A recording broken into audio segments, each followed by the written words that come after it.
tener evidencia de alguna enfermedad, los estudios demuestran que no hay transmisión de animal a humano, más bien al revés, de humano enfermo hacia animal, pero que si estos animales eran domésticos o animales de compañía, entonces la enfermedad tenía baja transmisibilidad y menor contagio entre esta relación.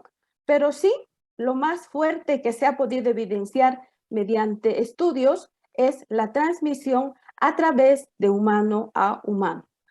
En estos dos, desde esas épocas ya se ha podido concretar que si hay una persona, un contacto directo con el coronavirus, se ha visto que sí hay una transmisión fácil de la enfermedad mediante la emisión de las secreciones respiratorias o el contacto directo. También se ha podido evidenciar en estos tiempos y hasta el momento también se sigue manteniendo que la transmisión puede ser a través de las superficies contaminadas. De ahí que hasta ahora estamos teniendo precaución que, por ejemplo, si tenemos una persona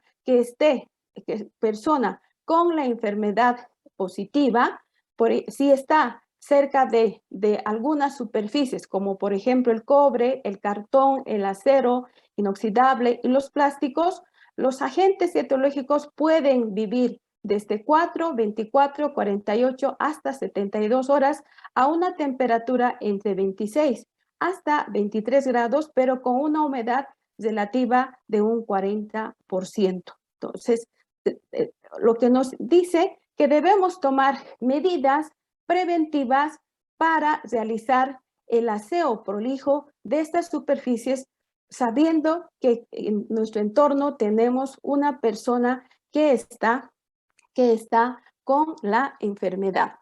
Luego también dice que podemos tener alguna precaución o realmente mucha precaución cuando una persona está cerca y tiene emisiones de las secreciones respiratorias. ¿Qué quiere decir esto? Esto nos está diciendo o nos está hablando de que una persona cuando habla, una persona cuando está hablando, una persona cuando está tosiendo, una persona cuando está respirando, emite emisiones respiratorias. Y estas emisiones respiratorias son las más importantes que tenemos que considerar. ¿Por qué? Porque según los expertos, las emisiones respiratorias se van a clasificar en gotas con un tamaño menor o igual a 5 micras, en aerosoles con un tamaño menor a 5 micras. Si estamos tosiendo, emitimos más de 100 partículas y con un tamaño mayor a 100 micras. Y que estas partículas que tienen un tamaño mayor a 100 micras dice que tienen un efecto balístico. Caen por gravedad y rápidamente pueden avanzar hasta 2 metros y llegar hacia un emisor. Y si este emisor no tiene la precaución, puede llegar hacia los ojos, hacia la nariz y hacia la boca, y este receptor, en este caso, se va a infectar y va a producirse la infección en esa persona. Pero también nosotros estamos emitiendo aerosoles, y los aerosoles tienen partículas menos a 5 micras, Entonces, estos aerosoles que se quedan suspendidos desde segundos hasta horas pueden contener diferentes tamaños de emisiones respiratorias. Aquellas que tienen partículas entre 5 y hasta 15 micras que están contenidas en los aerosoles, pueden llegar a la vía aérea. Aquellos aerosoles que tienen partículas con una dimensión menor a 5 micras, pueden inclusive llegar hacia los bronquios y hacia la tráquea. Y todas aquellas partículas que tengan una dimensión menor a 2.5 micras, los estudios experimentales dicen que pueden llegar hasta los alvéolos. Entonces, cuando estamos en contacto con una persona que probablemente está con la enfermedad, debemos tener las precauciones de protección porque sabemos que ellos van a emitir gotas y van a emitir aerosoles y que ambos son contagiantes para el emisor que está emitiendo estas emisiones respiratorias y para el receptor que es susceptible. De ahí que estamos tomando las medidas de bioseguridad. Uno, el aislamiento, estar lejos de la persona aproximadamente de 1,5 metros a 2 metros, o colocarnos medidas o barreras de protección para que no adquiramos rápidamente la enfermedad. Otra fuente de infección y que nosotros tenemos que prevenir y que hemos aprendido a utilizar en este momento de pandemia será la inactivación del SARS-CoV-2 mediante el uso de antisépticos. En el comercio, dentro de lo que es la medicina, hemos aprendido a utilizar diferentes antisépticos, diferentes soluciones para evitar la propagación del agente etiológico. Es así que hemos utilizado o estamos utilizando desde el hipoclorito hasta el alcohol. Entonces, el alcohol diluido al 70%, lo que más se utiliza actualmente, y el hipoclorito de sodio al 0,1 o al 0,5%, que son los dos más antisépticos utilizados dentro del ámbito familiar y comunitario y dentro del ámbito hospitalario e institucional. Entonces, estas son las medidas de contención o las fuentes de infección que nosotros hemos utilizado, hemos tratado de saber a partir de cuál de ellos es que se está propagando y va a ser una fuente primaria de la infección. Desde el punto de vista microbiológico, sabemos que la enfermedad está producida por un coronavirus que pertenece a la familia de los coronaviridae y que estos tienen varios géneros. Uno, el alfa coronavirus, otro, el beta coronavirus y el delta coronavirus. Estos dos primeros, el alfa coronavirus y el beta coronavirus, producen enfermedades respiratorias banales, y que es más o menos y que no tienen letalidad y tampoco tienen morbilidad. Algunos muy frecuentes en los animales y otros propio de los animales y otro de los seres humanos, pero con gravedad leve. Pero es a partir del año 2002 donde el coronavirus, una variedad del coronavirus que se ha presentado en el Medio Oriente, el año del 2002, que es denominado el MERS-2, es el que también producía cierto tipo de infecciones respiratorias, más o menos la primera epidemia por esta variedad, que fueron unos 8,000 casos y que más o menos han muerto también unas 800 personas, con una mortalidad de un 9.5%, pero que no ha avanzado más. Hacia el año del 2012 ha aparecido el otro tipo de coronavirus que también producía infecciones respiratorias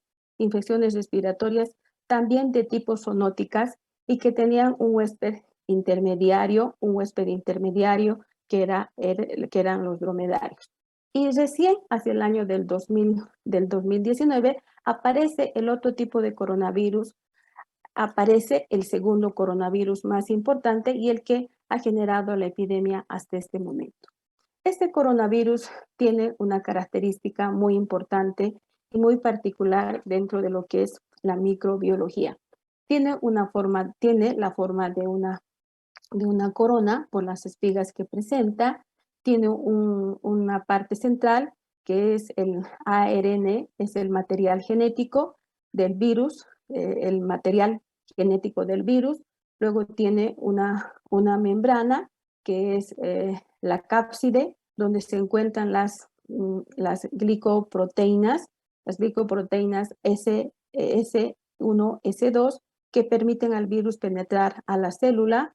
Luego tenemos las proteínas en sí, las que ayudan al ensamblaje del nuevo virus, son las que ayudan al ensamblaje del nuevo virus y las que dan las características propias de cómo va a ocasionar la enfermedad posteriormente en el paciente pediátrico.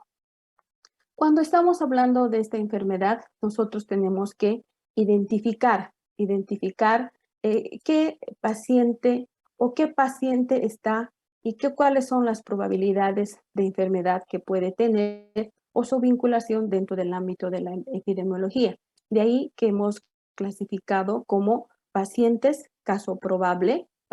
como un caso probable.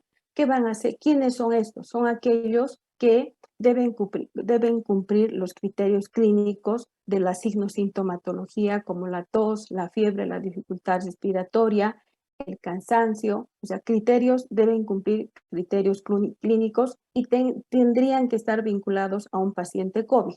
O también podría ser un caso probable aquel paciente que sea sospechoso con signos sugestivos de COVID, pero con radiografía también positiva. O también será caso probable aquella persona que tenga anosmia o que tenga ageusia solamente. Entonces, también debe ser considerado un caso positivo. O aquel paciente caso probable que haya muerto sin otra causa, pero que haya estado en contacto con un paciente sospechoso o paciente COVID positivo. En cambio, caso sospechoso es aquel paciente que debe cumplir todos estos criterios. Debe tener un criterio epidemiológico, un criterio clínico, debe tener probablemente una infección respiratoria aguda grave o debe tener un cuadro asintomático. Entonces, debe por lo menos cumplir 3 opciones. Los síntomas que acá les estamos mencionando, de haber dentro del criterio epidemiológico que esté en contacto con lugares donde haya masiva población, como por ejemplo las residencias, zonas donde haya habido transmisión de la enfermedad y que esté en menos de 14 días o que en su entorno tenga también un trabajador sospechoso de la enfermedad. O que caso contrario tenga la infección aguda con signos sintomatología menor a 10 días. O que sea asintomático, pero con prueba positiva, con prueba rápida positiva. Entonces, a que cumpla con 3 de estos criterios se denominará caso sospechoso. En cambio, se denomina caso confirmado aquel que tenga una prueba positiva para PCR, aquel paciente que cumple los criterios A o B, como por ejemplo de aquí, el caso probable, un criterio clínico o un criterio epidemiológico, o que sea asintomático, pero que tenga prueba rápida o detección de antígeno también positivo. Entonces, a le vamos a denominar caso confirmado. Entonces, la epidemiología nos está dando las pautas de cómo podemos identificar a un paciente SARS-CoV-2, cómo vamos a poder identificar. O finalmente, podemos decir que va a ser un paciente que tenga reinfección por el SARS-CoV-2. Puede ser una persona sintomática, como puede ser una persona asintomática.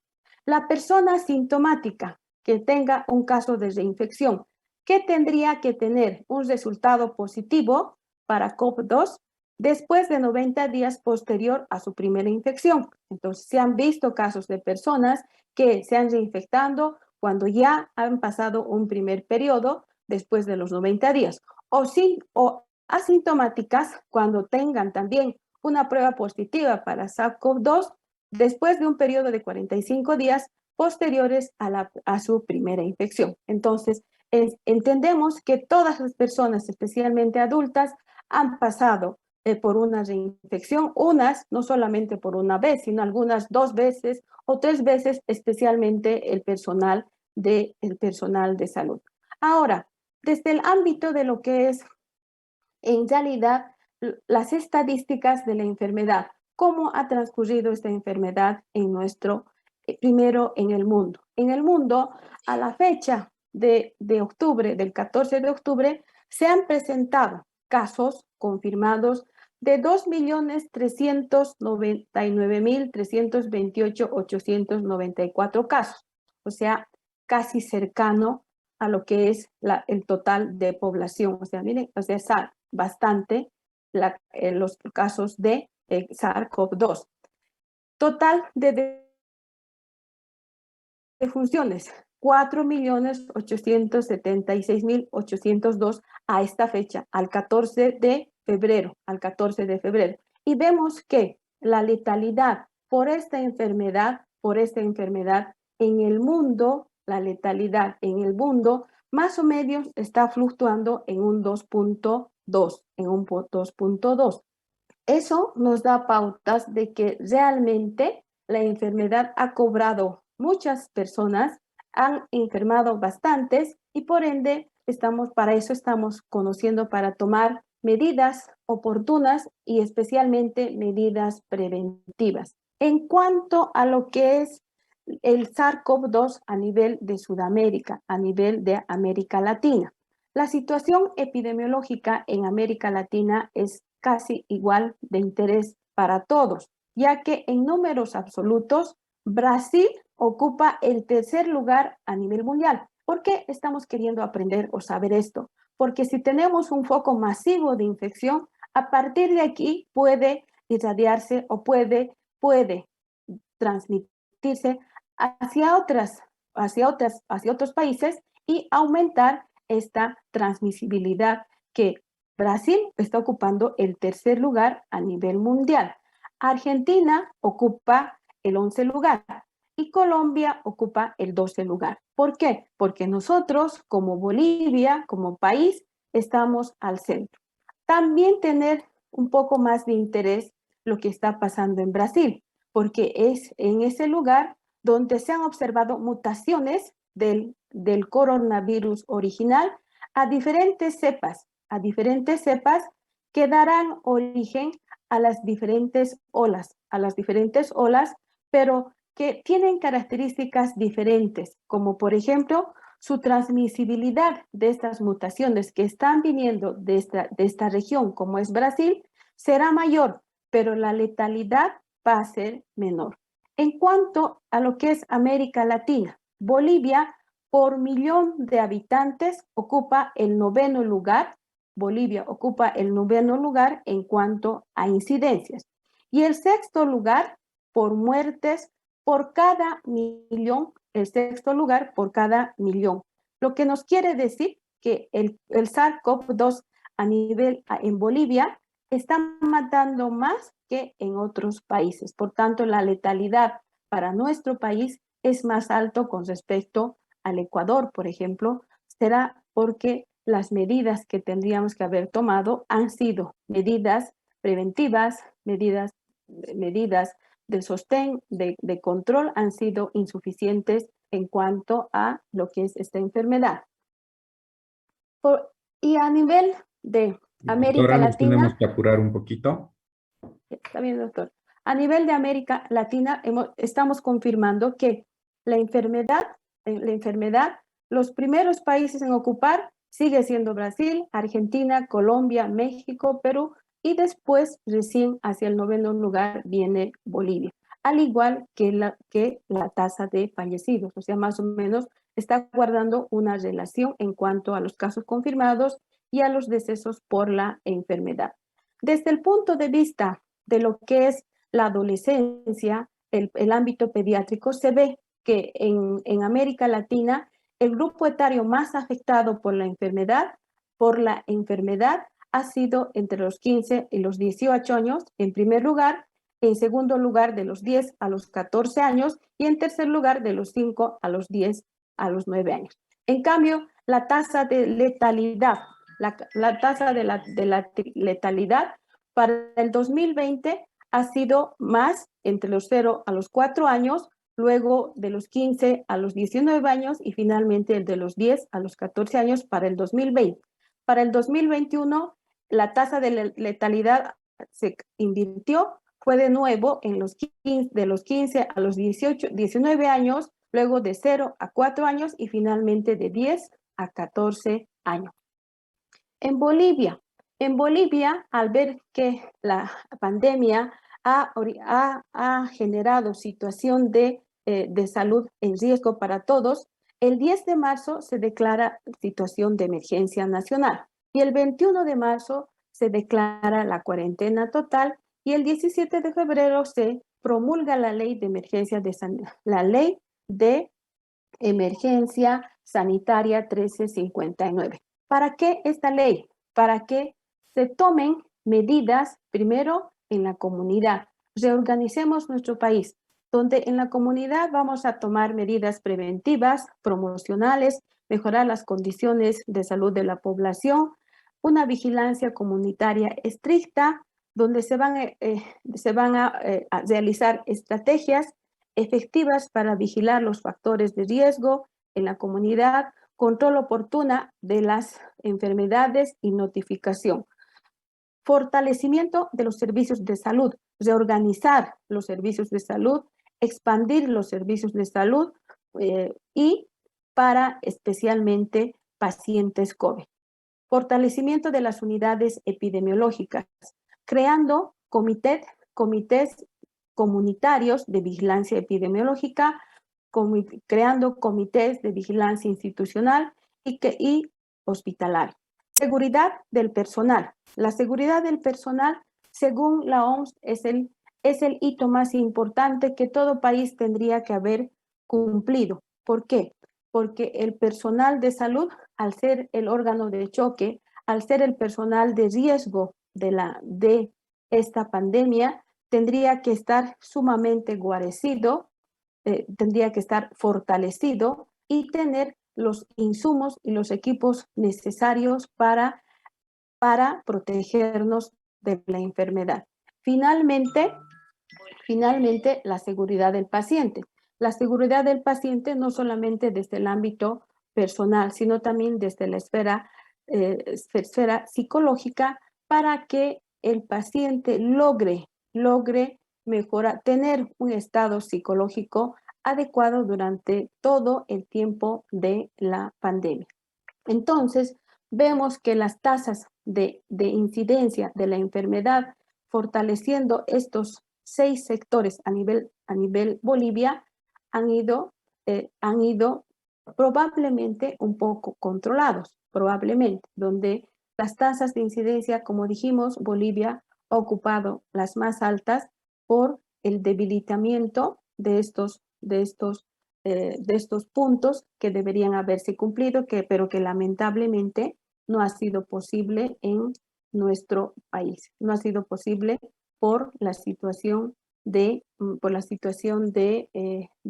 riesgo, de falta de recursos, de falta de insumos, de falta de recursos económicos que han hecho nomás que en nuestro país vaya avanzando en gran magnitud la enfermedad.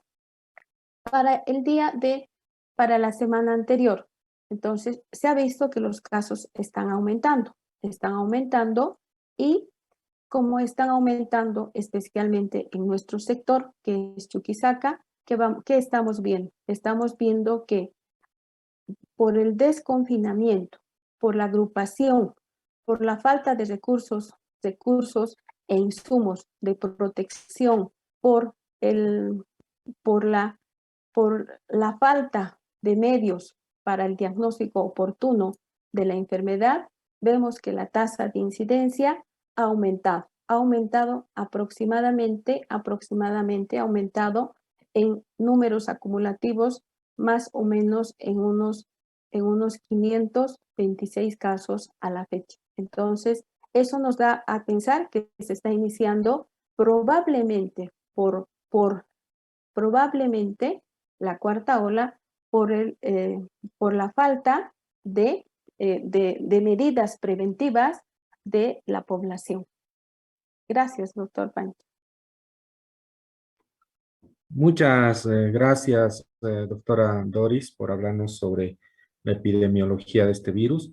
Le pediría, por favor, que nuevamente deje como anfitrión a Marcelo para que podamos programar la siguiente charla del doctor Escalante.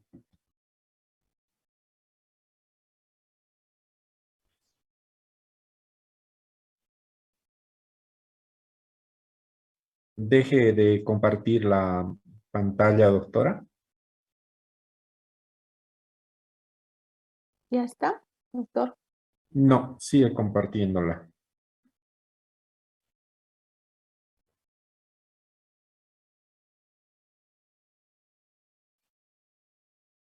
Tiene que dejar de compartir.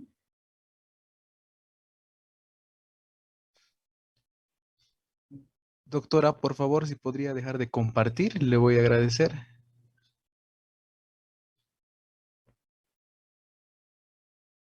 Muchas gracias, doctora.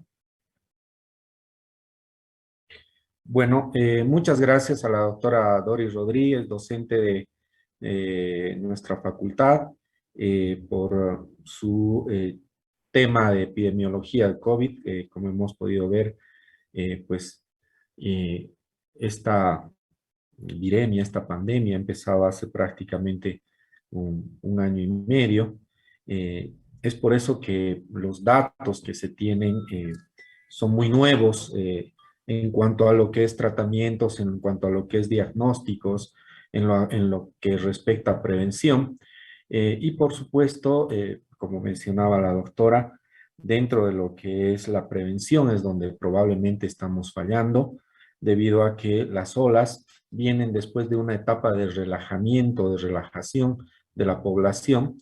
Cuando nosotros estábamos en una cuarentena rígida, no teníamos casos de COVID, habían disminuido muchísimo los casos de COVID, pero cuando empieza la gente nuevamente a salir, la gente nuevamente a ir a reuniones, la gente nuevamente a ir a mercados, es donde nuevamente tenemos la problemática de las olas que hemos tenido, ¿no? Entonces, seguramente las entidades que manejan el COEM, por ejemplo, tendrán que tomar medidas mucho más rígidas para evitar que se venga la famosa cuarta ola, que es una preocupación para todos nosotros los médicos. No sé, Marcelo, si ya pudo ingresar el doctor Escalante para que preparemos su tema. Doctor Wilfredo, muy buenas tardes.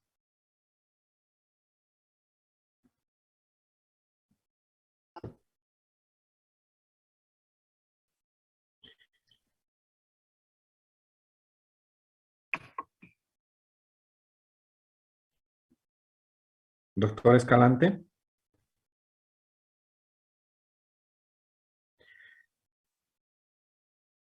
Hola. Doctor Escalante, muy buenas tardes. Bien, entonces el doctor Escalante es docente de pediatría de nuestra Facultad de Medicina también, es médico de planta del Hospital Ginecobstétrico, y el doctor Escalante el día de hoy nos va a hablar sobre lo que es la etiología y la patogenia del coronavirus y del COVID-19. No sé si estamos listos, Marcelo, no sé si estamos listos, doctor Escalante. Doctor, ya puede compartir su pantalla, por favor. Ya, ¿ya está? Sí, doctor. Ya, buenas tardes. Muchas gracias. Bueno, vamos a hablar de lo que es la etiología y etopatogenia de este complejo virus, y dentro de la introducción que hizo mi colega, la doctora Rodríguez, seguramente debemos ubicar al virus dentro de lo que es la taxonomía.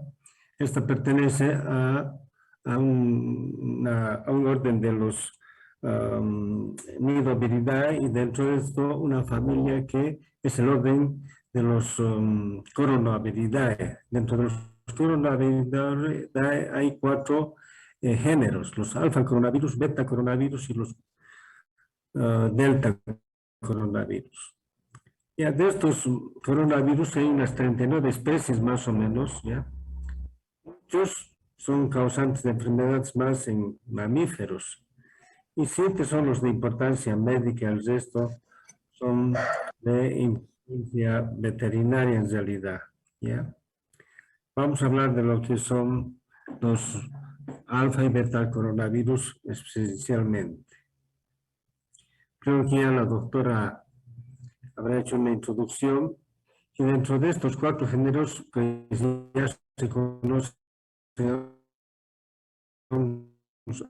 de los géneros en los cuales nos vamos a enfocar, y son 7, ¿no? 7, y que afectan a los humanos. Dentro de los alfa coronavirus y beta coronavirus son el HCOB229E, que se descubrió en 1960-66, el HCOB-NL63 el 2002, y los beta coronavirus, el COBO-C43, que se descubrió en el 2004, y el COB-HKO1, que se descubrió en el 2005, ¿ya? El SARS-CoV-2 el 2002, y el MERS el 2012, y finalmente el SARS-CoV-2 el 2019, ¿ya?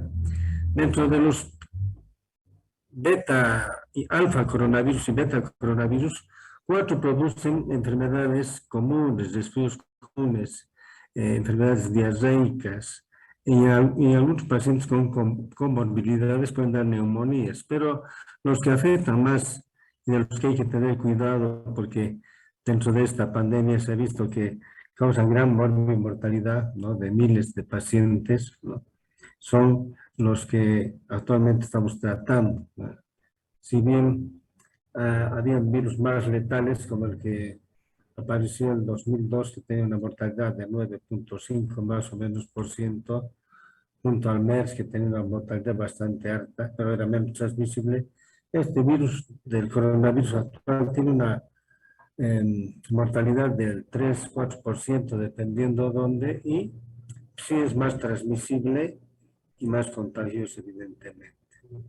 De ahí que nosotros podemos ver que, como ya este virus se había descubierto hace muchos años, ya se conoce su estructura genómica hace bastantes años, y de ahí que hay tantos médicos que van en contra de los antivacunas, que creen que una vacuna se ha inventado por una cuestión nacionales económicas, ¿no? Que el genoma del virus ya se conoce hace muchos años, y de ahí que la vacuna se ha en tan poco tiempo, ¿no? Entonces, es importante a considerar otro aspecto importante, a considerar que este virus viene sido manipulado de acuerdo a lo que se ha estudiado y los artículos que he leído y a lo que dicen los expertos. Él tiene bastantes características naturales en realidad, y parece que hubiera tenido del murciélago, que este virus de murciélago se parece en 96.5% al virus humano, tiene gran parecido, y que de este animal, el parecido a un cobayo, un diversivo, no me acuerdo, ha pasado al hombre, la civeta, que es un animal silvestre parecido al gato, o al mapache. Este tipo de los diversos fue Perdón, doctor Escalante, un minutito. Señor Espinosa Alarcón, por favor, ¿puede apagar su micrófono? Señor Espinosa Alarcón, por favor, ¿puede apagar su micrófono?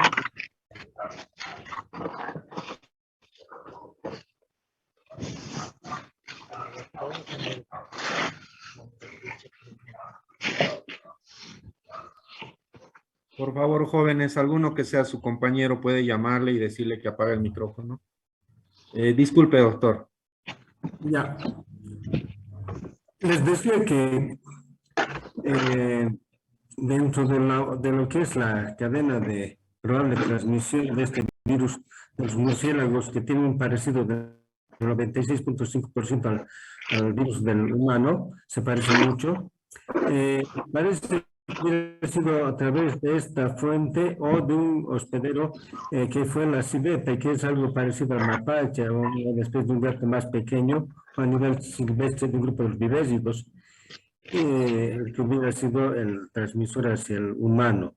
Y para el MERS es el dromedario, como todo el mundo lo sabe, ¿no? Pero no está muy claro cuál fue para el SARS-CoV-2. Esto sigue en estudio y ya lo vamos a ir comentando más adelante. Entonces, les hablaba también de lo que es el tema de esta liga antivacunas que existe en el mundo, porque de hecho hay tanta gente que no quiere vacunarse porque creen que la vacuna es una cuestión de movimientos comerciales, y de hecho lo deben ser, pero el virus este parece tener más características naturales que artificiales, y por eso es que no, aparte de que su genoma se conocía hace muchos años, de ahí que ha habido tanta rapidez en aplicar la vacuna, que seguramente comentará uno de los colegas, ¿ya? El objetivo de esta charla, en lo que me toca de hablar en etiología y etopatogenia, es dilucidar las bases moleculares de la fisiopatología del COVID-19 y comprender la enfermedad y complicaciones, mecanismos que llevan a falla multiorgánica, que seguramente lo va a tratar algunos de los colegas. Dentro de nuestra economía hay múltiples órganos que pueden y tienen estos receptores ECA2, ¿no? De la enzima convertidora de angiotensina 2, está el intestino, los riñones, el sistema respiratorio, el cerebro, donde causa sus efectos y su gran morbimortalidad.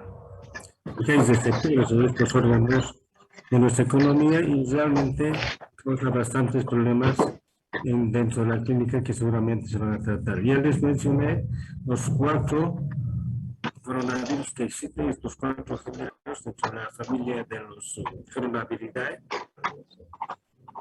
El árbol genealógico del SARS-CoV-2 está y pertenece al beta-coronavirus, ¿ya?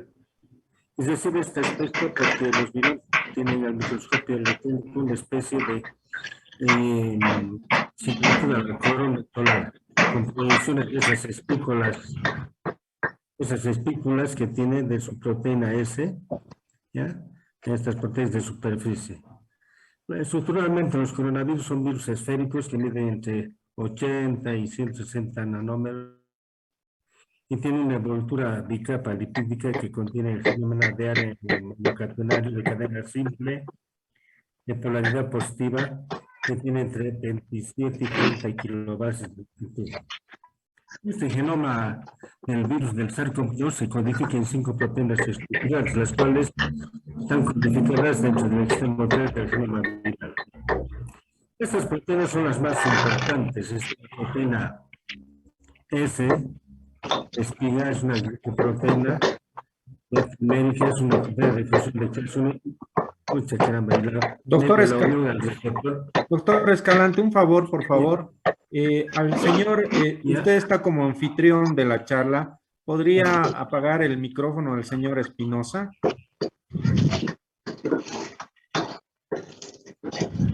Espinosa Alarcón José. Usted haga clic sobre está una letra A. Por favor, haga clic ahí y apague su micrófono. Señor.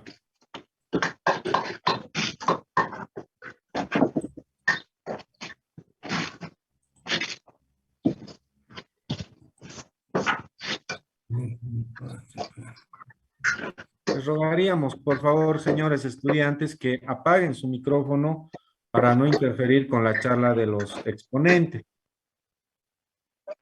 No lo encuentro, señor.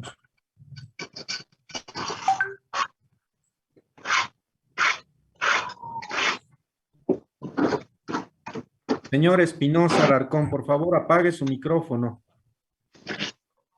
No puedo apagar.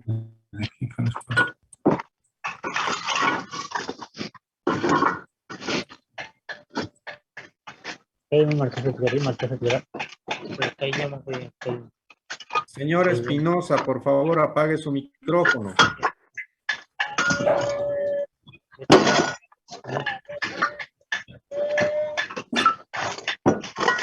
Lo puede eliminar también, doctor, usted. Haga clic sobre Espinosa Alarcón José se llama.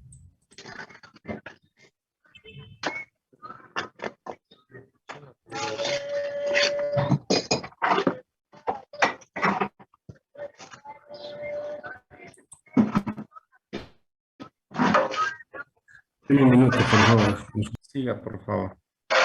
Le rogaría si alguno tiene el teléfono de esa persona, de ese estudiante, le pueda decir que apague o que se retire de la charla, por favor.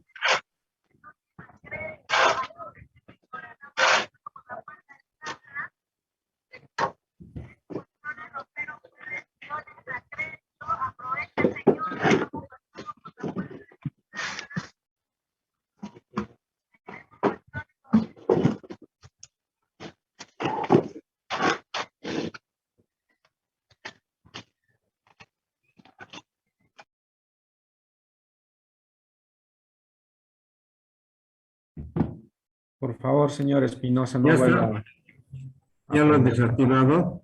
Gracias, doctor. Disculpas. Sí. No pasa nada. Un poco más nerviosos, nada más nos vamos a poner, no pasa nada. Ya. Bueno, estábamos hablando de lo que son, y ahora se me colgó el...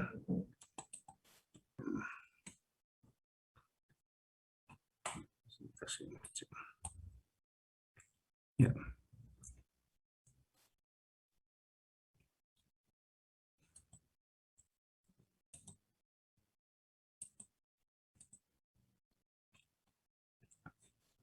Bueno, estábamos hablando de lo que son las estructuras de este complejo virus, la estructura general, y estábamos hablando de que está conformado por proteínas, ¿no? ¿Ya? Una de las más importantes es la glucoproteína S, o espiga, que viene del inglés speak, se le llama también proteína pico, ¿ya?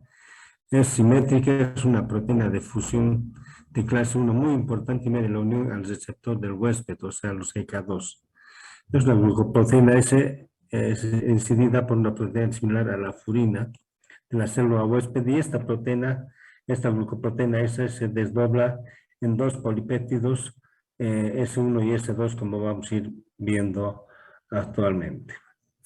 ¿Ya? El receptor, cuando se divide en este polipéptido S1 constituye un gran dominio de unión al receptor de la proteína S, mientras que el S2 forma el tallo de la molécula de espiga. Es que vamos a ir, caramba, no me puede, se me ha colgado el PowerPoint. No sé cómo vamos a hacer esto. ¿Cómo tendría que hacer? Se me ha colgado el PowerPoint, qué increíble. Deje de compartir y vuelva después a entrar a su presentación de PowerPoint. Sí, bueno, a ver. Deje de compartir. Exactamente. Muy bien, doctor. Ahora puede volver a entrar a su presentación. Nuevamente compartir pantalla.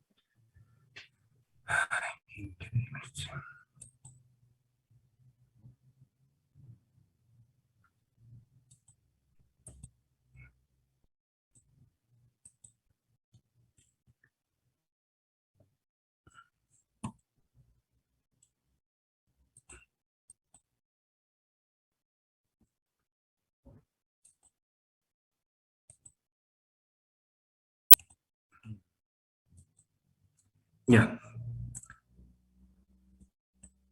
Bueno, ahora vamos a hablar de lo que es la proteína E. Y esta proteína E transmembranal tiene un endodominio N terminal y un endodominio C terminal y tiene una actividad de canal iónico. La actividad de canal iónico en la proteína E del SARS-CoV-2 no es necesaria para la replicación viral, pero sí podría serlo para la patogenia. Facilita el ensamblaje y liberación del virus. La proteína M es una proteína estructural, la más abundante en el virión. Es una proteína pequeña con 3 dominios transmembrana. Se sugiere que esta proteína M existe como un dímero en el virión y puede adoptar dos conformaciones diferentes que le permiten promover la curvatura de la membrana y unirse a la nucleocápside y se cree que esta proteína le otorga la forma al virión. Aquí tenemos una fotografía a la microscopía electrónica con este aspecto tan particular que le da el nombre de coronavirus, donde está la proteína S o espiga o pico, ¿no? Ya la proteína N, ¿ya? Que es un RNA viral y nuclear, y forma el nucleocápside, muy importante. Esto se ¿ya? La proteína de envoltura E y la proteína de membrana, que es la más abundante. La proteína N se compone de dos dominios separados, uno terminal y uno N terminal y uno C terminal, ambos capaces de unirse al ARN in vitro, pero cada uno utiliza diferentes mecanismos para unirse al ARN. También está muy fosforilizada y se ha sugerido que la fosforilización desencadena un cambio estructural que mejora la afinidad por el ARN viral versus el no viral. La proteína N es una al genoma viral, una conformación de tipo perlas de una cuerda. ¿Ya? Bueno, esto de la hemaglutinina estereasa sirve y entra dentro de lo que forma la patogenia y la patología que causan los diferentes órganos. Lo vamos a pasar, debe estar a cargo de algún colega. Y de estas 5 proteínas, la más importante, las más importantes son la proteína N y la S, donde se ve que la primera ayuda al virus a desarrollar la cápside y la estructura viral completa de manera apropiada, y la última ayuda la unión del virus a las células del huésped. O sea que la N y la proteína S son las más importantes. Aquí tenemos una fotografía, un esquema de lo que es el árbol filogenético de los diferentes tipos de coronavirus, ¿no? De origen zoonótico y humano. Y aquí una fotografía, una diapositiva de lo que es la replicación viral, que es bastante difícil de explicar, ¿no? Fotografía del virus, ¿no? Es importante saber, ¿no?, que dentro de estas dos proteínas que le mencioné, la N y la S son las más importantes, ¿ya? La proteína N es importante, ¿por qué? Porque ayudaría a esconderse, a camuflarse, puramente hablando, para no ser detectada por el sistema inmunitario. De ahí que esta proteína N es importante en lo que es hablar de la etiopatogenia del virus, ¿ya? La proteína E es de envoltura y esta proteína es más pequeña. Es una proteína que en realidad ayuda a infectar a las células, ¿ya? Después tenemos la proteína M, que es una proteína de membrana, y ya les dije que es la más abundante. Ya les hablé de esto de la proteína N. Está la hemaglutinina estereasa, que causa y tiene gran función en lo que es la patología que causa los diferentes órganos. La diapositiva esto del árbol filogenético de los coronavirus, replicación viral, y aquí algo de lo que sucede en lo que es la adhesión, que vamos a explicar a grandes pasos dentro de lo que es la replicación viral. La replicación, ¿cómo ingresa el virus al organismo? ¿Ya? Ingresa a la célula a través de la proteína con su proteína S y se va a unir al receptor de ECA2, ¿ya? Un correceptor que se llama TMPRSS2.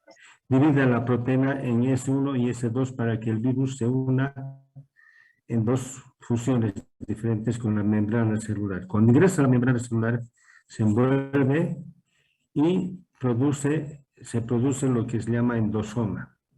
Y luego se libera en los ribosomas, se produce una traducción y el mensaje para producir más poliproteínas, y estas sufren un proceso llamado proteólisis y van a distribuir, formar proteínas pequeñas, produciendo la replicación de miles de copias con proteínas S, M, N, E, y estas pasan el retículo endoplasmático, se transforman las proteínas y se unen a una proteína N, y esta se une al ARN y se queda dentro del nucleocápside y se produce el ensamblado nuevamente.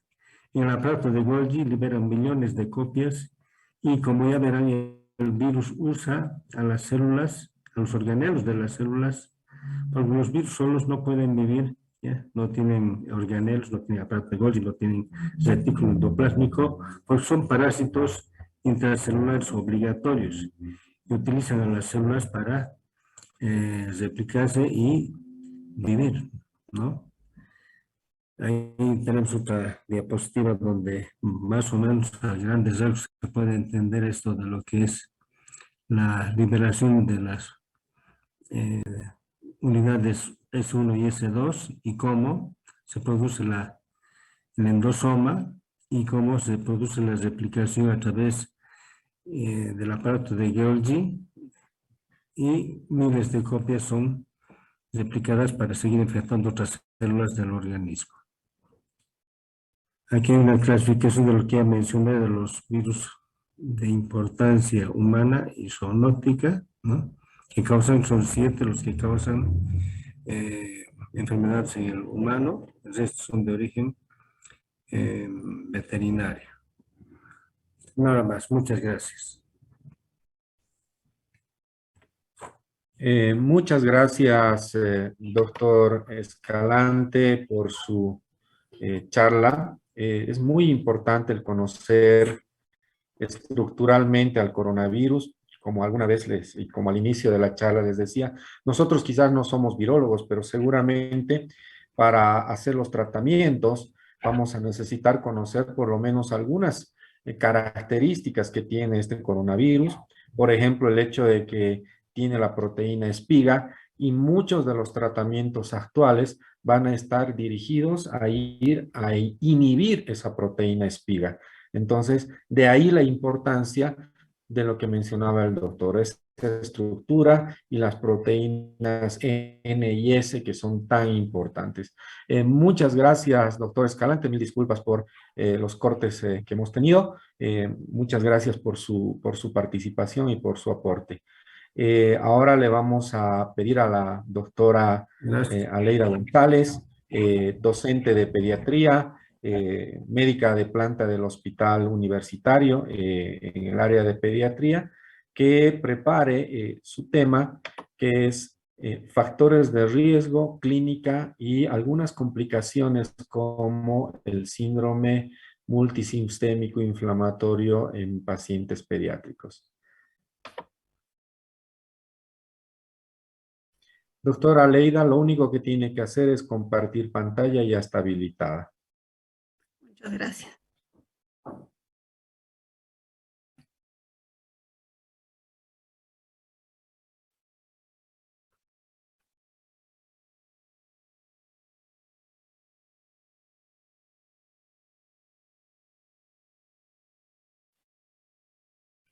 Muy buenas tardes a los docentes, a todos los estudiantes presentes. Nos vamos a referir ahora a unos aspectos más específicos en lo que se refiere al COVID-19 en pediatría. Hasta ahora se ha explicado la epidemiología y las características del virus, del SARS-CoV-2. En relación a los niños, sabemos que cuando se presentan casos en pediatría, casi siempre son el resultado de contagios en el hogar. Un caso índice casi nunca llega a ser el niño, perdón. Casi nunca llega a ser el niño el caso índice. Generalmente son los adultos los que contagian a los niños. Y también otra característica en pediatría es que la mayor parte van a ser asintomáticos o van a desarrollar una forma de la enfermedad muy leve. Aún así, se han visto casos de niños que han fallecido por casos graves de COVID-19 o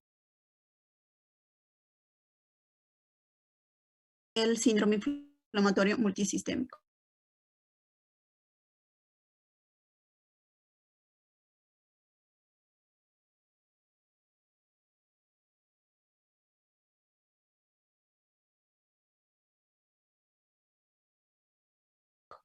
También hay que mencionar que, como en el caso de los adultos, hay